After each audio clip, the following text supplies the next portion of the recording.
Nawal, jij wil iets doen aan een bepaald onevenwicht, want vrouwen krijgen medisch gezien toch niet evenveel aandacht als mannen. Hoe komt dat eigenlijk? Ja, dat klopt, hè. Ons geneeskundesysteem is vaak gebouwd op het lichaam van de man. En dat is eigenlijk historisch zo gegroeid. En vandaag zien we toch dat dat heel wat nadelen teweeg brengt voor vrouwen.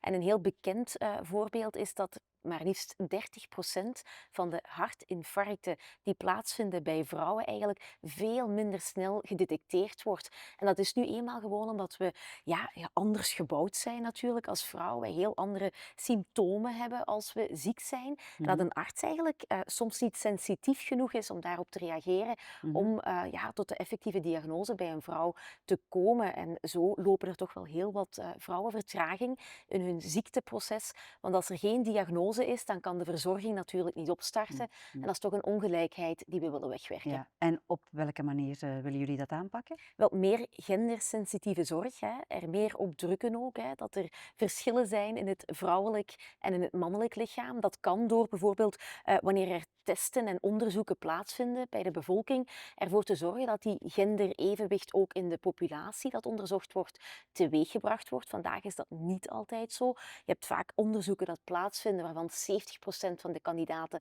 mannelijk zijn en 30% vrouwelijk. Wel, dat zorgt er natuurlijk voor dat er niet diepgaand aan onderzoek wordt gedaan en dat ook de registratie van klachten ja, helaas niet gebeurt op een gendergerelateerde manier, waardoor dat er natuurlijk wel ja, dark spots zijn en er snel op die manier ja, dingen gemist kunnen worden. Mhm. Ook zo'n dark spot is denk ik endometriose. Helemaal juist, ja. Ja.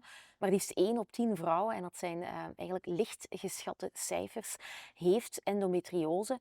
Alvorens dat een vrouw effectief die diagnose krijgt, gaan er jaren overheen. Men spreekt over 5 tot 8 jaar gemiddeld, alvorens dat de diagnose effectief wordt uitgesproken. Ja, al die tijd zit een vrouw met heel erg veel zware pijnen, maandelijks, waarbij dat er pijnstillers worden voorgeschreven, terwijl het er eigenlijk andere vormen van therapie en soms ook chirurgische ingrepen nodig zijn. Mhm.